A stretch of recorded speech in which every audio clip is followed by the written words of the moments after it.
विजय एकादशी की व्रत कथा। धर्मराज युधिष्ठिर बोले, हे जनार्दन, फाल्गुन मास के कृष्ण पक्ष की एकादशी का क्या नाम है तथा उसकी विधि क्या है? कृपया करके आप मुझे बताइए। श्री भगवान बोले, हे राजन, फाल्गुन मास के कृष्ण पक्ष की एकादशी का नाम विजय एकादशी है। इसके व्रत के प्रभाव से मनुष्य को विजय प्राप्त होती है। यह सब व्रतों में उत्तम व्रत है। इस विजय एकादशी के महात्म्य के श्रवण पठन से समस्त पाप नाश को प्राप्त हो जाते हैं। एक समय देवर्षि नारद ने जगत पिता ब्रह्मा जी से कहा, महाराज, आप मुझसे फाल्गुन मास के कृष्ण पक्ष की एकादशी विधान कहिए। ब्रह्मा जी कहने लगे कि हे नारद, विजय एकादशी का व्रत पुराने तथा नए पापों को नाश करने वाला है। इस विजय एकादशी की विधि मैंने आज तक किसी से भी नहीं कही। यह समस्त मनुष्यों को विजय प्रदान करती है। त्रेता युग में मर्यादा पुरुषोत्तम श्री रामचंद्र जी को जब 14 वर्ष का वनवास हो गया, तब वे श्री लक्ष्मण तथा सीता जी सहित पंचवटी में निवास करने लगे। वहां पर दुष्ट रावण ने जब सीता जी को हरण किया, तब इस समाचार से श्री रामचंद्र जी तथा लक्ष्मण अत्यंत व्याकुल हो गए और सीता जी की खोज में चल दिए। घूमते घूमते जब वे मरणासन जटायु के पास पहुंचे, तो जटायु उन्हें सीता जी का वृतांत सुनाकर स्वर्गलोक चला गया। कुछ आगे जाकर उनकी सुग्रीव से मित्रता हुई और बाली का वध किया।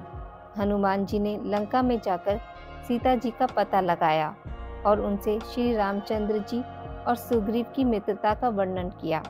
वहां से लौटकर हनुमान जी ने भगवान राम के पास आकर सब समाचार कहे। श्री रामचंद्र जी ने वानर सेना सहित सुग्रीव की संपत्ति से लंका को प्रस्थान किया।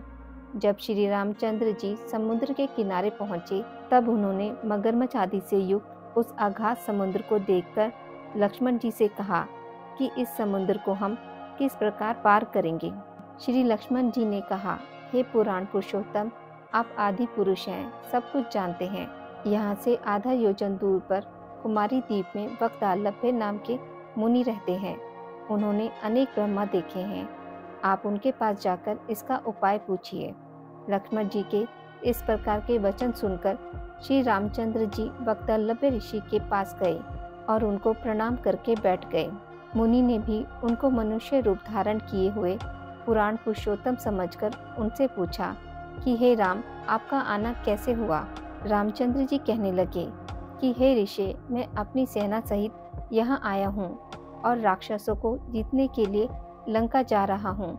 आप कृपा करके समुद्र पार करने का कोई उपाय बतलाइए। मैं इसी कारण आपके पास आया हूँ।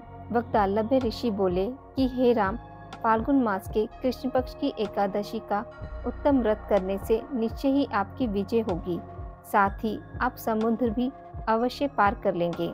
इस व्रत की विधि यह है कि दशमी के दिन स्वर्ण, चांदी, तांबा या मिट्टी का एक घड़ा बनाएं। उस घड़े को जल से भरकर तथा 5 पल्लव रखकर वेदिका पर स्थापित करें। उस घड़े के नीचे सतनजा और ऊपर जौ रखें। उस पर श्री सत्यनारायण भगवान की स्वर्ण की मूर्ति स्थापित करें।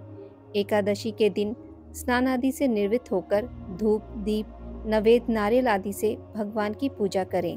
तत्पश्चात घड़े के सामने बैठकर दिन व्यतीत करें और रात्रि को भी उसी प्रकार बैठकर जागरण करें। द्वादशी के दिन नित्य नियम से निर्वृत्त होकर उस घड़े को ब्राह्मण को दे दें। हे राम, यदि तुम भी इस व्रत को सेनापतियों सहित करोगे तो तुम्हारी विजय अवश्य होगी। श्री रामचंद्र जी ने ऋषि के कथानुसार इस व्रत को किया और इसके प्रभाव से दैत्यों पर विजय पाई। अतः हे राजन, जो कोई मनुष्य विधि पूर्वक इस व्रत को करेगा, दोनों लोकों में उसकी विजय अवश्य होगी। श्री ब्रह्मा जी ने नारद जी से कहा था कि हे पुत्र, जो कोई इस व्रत के महात्म्य को पढ़ता या सुनता है, उसको वाजपेय यज्ञ का फल प्राप्त होता है। चलिए बोलिए श्री हरि विष्णु भगवान की जय। आज की इस वीडियो में बस इतना ही। मित्रों, अगर आपको मेरी वीडियोस पसंद आती हैं तो इसे लाइक और शेयर ज़रूर करें और पूजा पाठ से जुड़ी जानकारी के लिए मेरे चैनल को सब्सक्राइब करना ना भूलें। धन्यवाद।